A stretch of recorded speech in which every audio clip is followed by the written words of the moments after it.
Happy New Year's Eve, comic fans.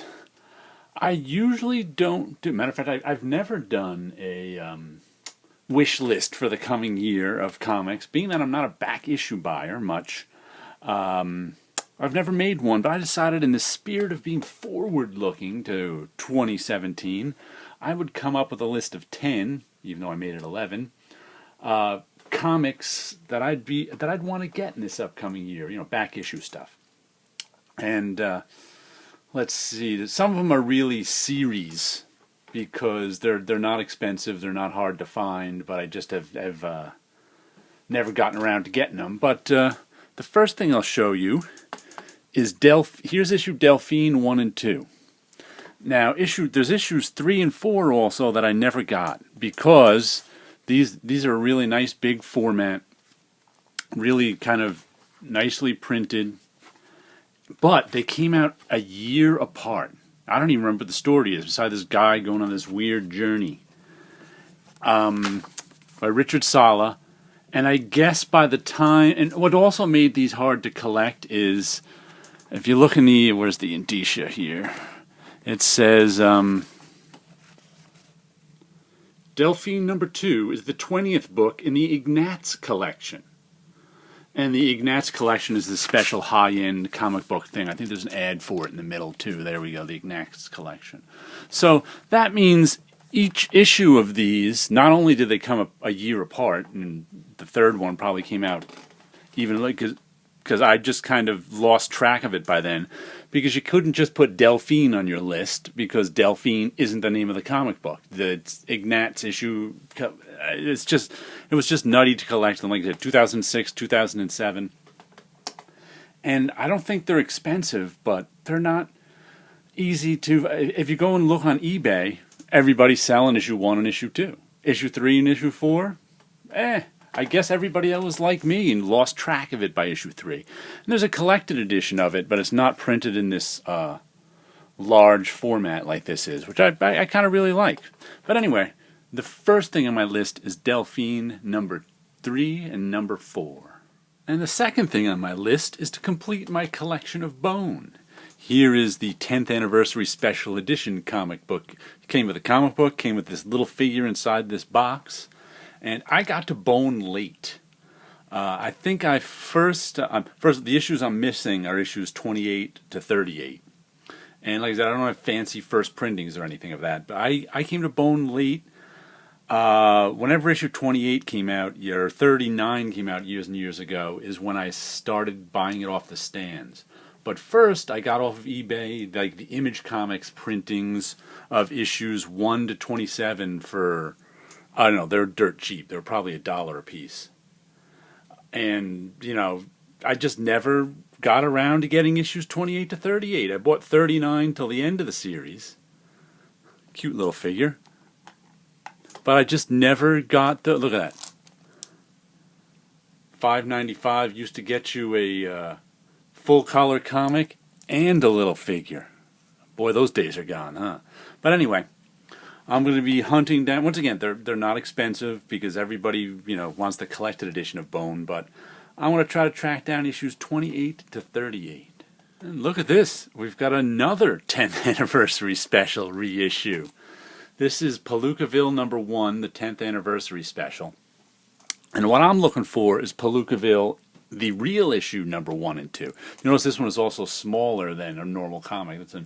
That's a normal modern comic bag and board, so you can see how much smaller it is.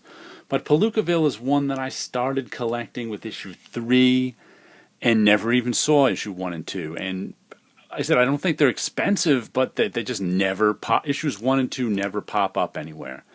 And issues 1 and 2 are anthology books. He didn't start his continuing story. It takes, It's a Good Life If You Don't Weaken, until issue 3. So I never had any real reason to track down issues 1 and 2 to get, you know, some missing part of the story or not. But I'd still like them. I'd like to track down those issues. Like I said, I've checked on eBay now and again, and they just rarely pop up. I've seen them pop up sometimes for like $300. I don't know who's paying that ludicrous price for them, because there's just not that many Palookaville fans out there. But anyway, let's see if I can track down issues 1 and 2. And for number 4, we have Mage Volume 1. This is number 1. I bought this off the stands when it came out back in the mid-'80s or something. But then I went off to college, and I never quite... And I didn't put it on my pull list, so I never saw an issue again till like issue... I think I probably saw issue 4, 5, or 6 and went, I missed out on that. In those days, if you missed out on a series, you just missed out. But sort of near the end of my college days, I found issues 12 through 15 in the quarter bin, or I think 15 had just come out. I may have paid full price for that. And bought those, and then Mage was one of the first books to get collected in trade paperbacks. So I bought the trade paperbacks of stuff I was missing. I had the last few issues, and I just never bothered to get issues 2 through 11. And since I already have issue 1, that's probably the most expensive issue, if any of them are expensive. I figure, why not track down Mage Volume 1, issues 2 through 11, just to have the complete set, because I like these printings. I also like the trade paperback is oversized. I like that printing, too. I didn't like the recolored printings they have of this that came out from Image, but I'll see if I can track down the original ones. And here is Strangers in Paradise, issue number 1. Once again, I bought this right off the stands. You're seeing a theme here. I bought it off the stands and didn't keep buying it. I'm not sure what printing this is. I don't think it's a first printing, but I'm not positive. But once again, I bought this off the stands, and I bought an issue here or there, but it wasn't until issue 20 that I said, I'm just putting it on my pull list and getting it. So as a result, I need issues 2 through 3, 6 through 16, and 18 through 19. Just to, complete the series. I'm a big Terry Moore fan. Strangers in Paradise, actually, despite the fact that I bought it for, 50 issues, might be now my least favorite Terry Moore series. I think that I like his new stuff even better, but not that I don't like Strangers in Paradise. But, I think it'd be fun to track down... Look at the barely recognizable Terry Moore drawing. He draws very much more refined these days. But anyway, I think it'd be fun to track down the issues I'm missing and complete that collection. And here's a pretty new one that I'd like to get the first 4 issues of. I jumped on Birthright late with issue 5, and then went back and got this trade because I liked issue 5. It was one of those I meant to pick up, but then the covers didn't hook me, and it looked like a kid's book, but it's not. And I have every other, I have from 5 on of Birthright. And so why not go back and get 1 through 4? What the heck? I don't think they're that expensive. I think it was hot for a minute. But now, there's only a few of us collecting Birthright, and I don't think the original issues are that expensive. So I figure I can go and get these.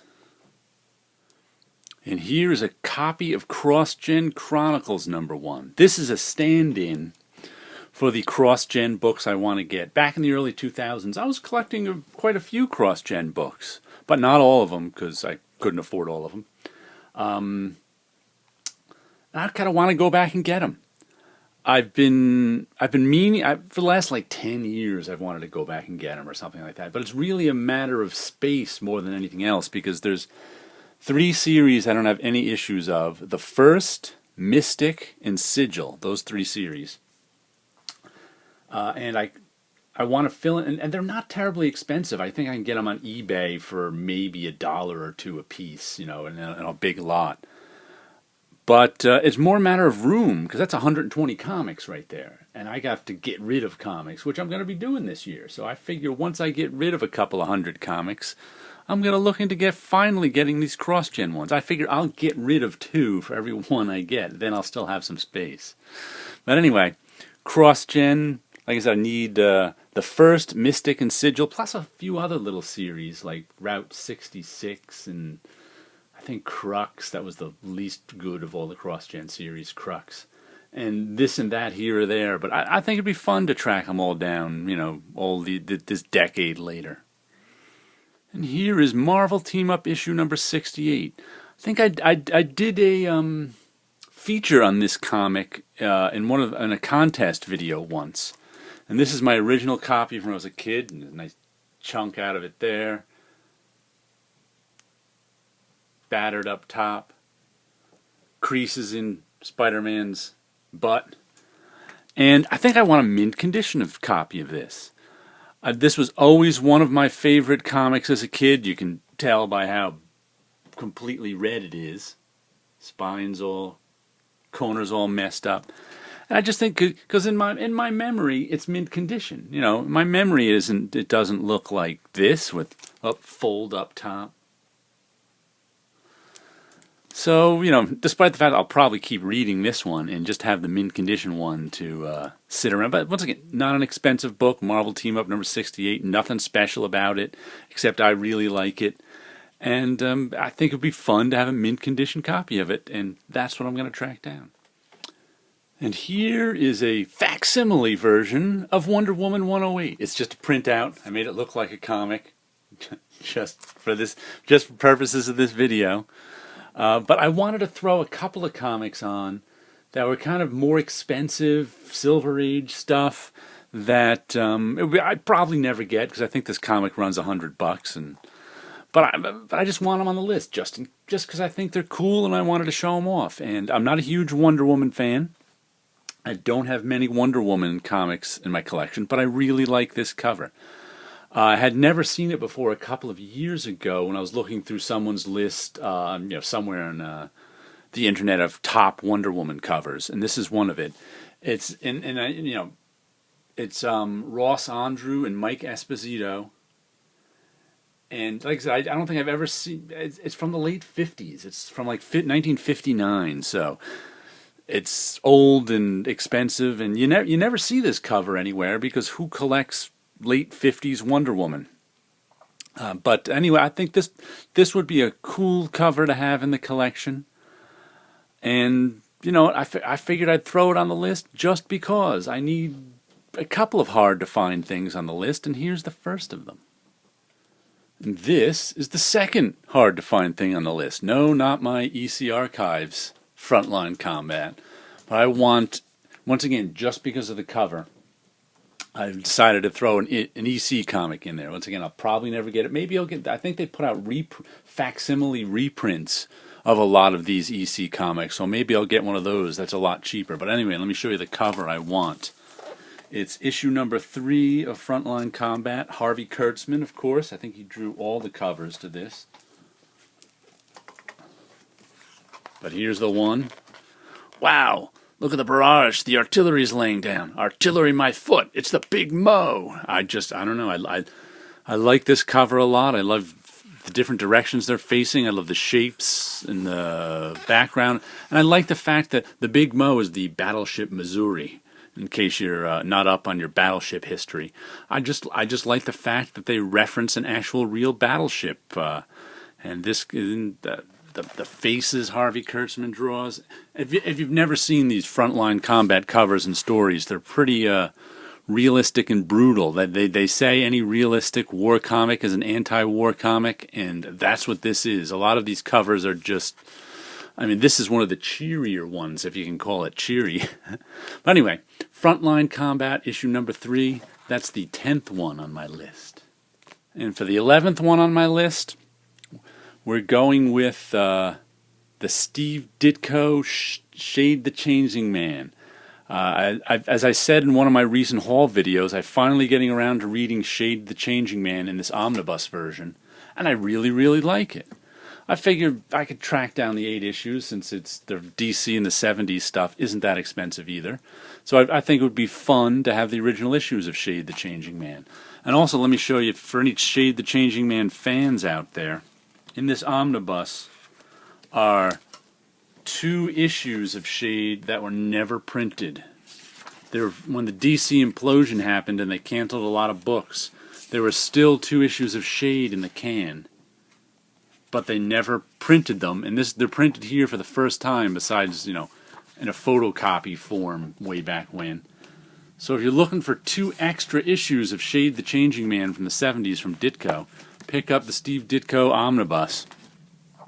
It's good stuff. Okay, let me show you the final list since I have it written out on the backing board. Just as that seems to be the tradition. Let's run through it. We got Delphine, numbers 3 and 4.